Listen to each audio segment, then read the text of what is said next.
The Disappearance at the Falls. In the village of Ngoma, nestled between the roaring Zambezi Falls and the lush green forest of the ancestors, a woman named Amora took her 6-month-old baby, Kamau, to a family gathering by the river. The day was warm, filled with laughter, drums, and roasted maize. As Amora turned to greet her sister, a sudden hush fell over the birds and wind. When she turned back, Kamau was gone. Only a trail of crushed grass and a fistful of gorilla fur remained near the baby's mat. The whispering trees. The village mourned. Some said Kamau had been taken by forest spirits.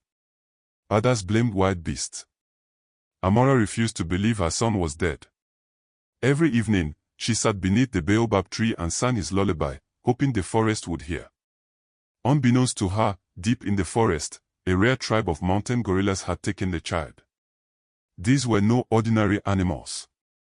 Legend said they were protectors of the old world, gifted with ancient wisdom, and chose once in a generation to raise a human child. The raising of Kamau.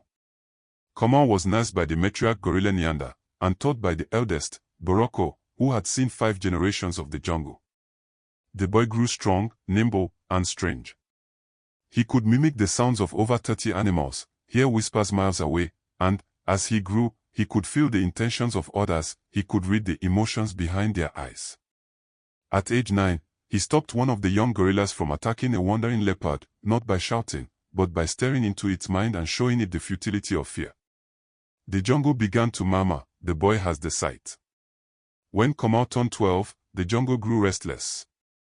He had dreams, raw fire, screams, and a burning village.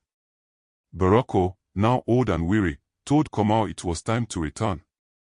A hidden path opened, one only accessible by those of pure spirit, and Kamau, half human, half wild, walked into Ngoma just as the sky turned blood orange.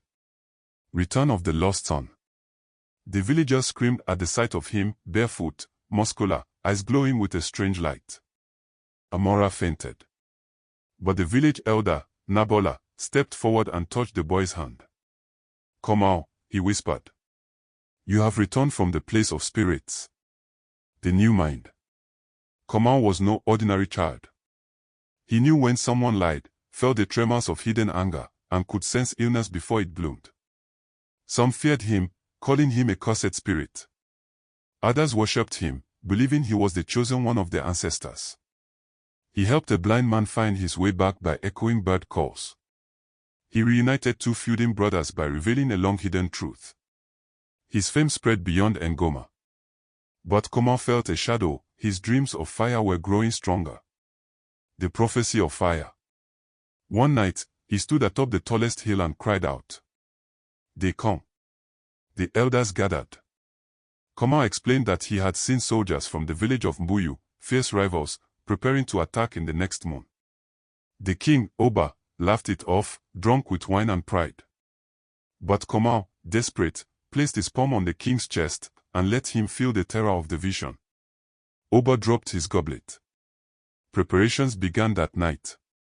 The battle of the senses. When Mbuyu's warriors came, masked and silent under moonlight, Ngoma was ready. Kamau led the defense, using animals from the jungle, horned buffalo, stinging bees, and stealthy leopards, who followed his mind like a commander. He stood beside the king, who had finally seen the truth in the boy's visions. Kamau whispered to each warrior where to strike, when to duck, what their enemy would do before they moved. The invasion fell apart.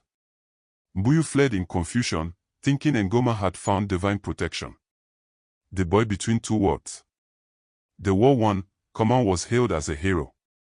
But he could not stay. I was born of Ngoma, raised by the forest, he said. My blood is with my mother, but my breath is with the jungle. Before he left, the king offered him a place by his side. Kamau declined, gifting the king an obsidian stone carved by Boroko himself. He disappeared into the forest, but tales of him continued. Children swore they saw him riding elephants in the mist. Hunters claimed he whispered to snakes. And every year, under the baobab tree, Amora sang a lullaby, and the wind would carry it to the trees. Enjoy the tale of Kamau, the boy of the hidden senses. Don't forget to like this post. Share, subscribe and follow for more epic African folklore, mythic adventures, and magical storytelling. Stories live on when we share them, pass it on.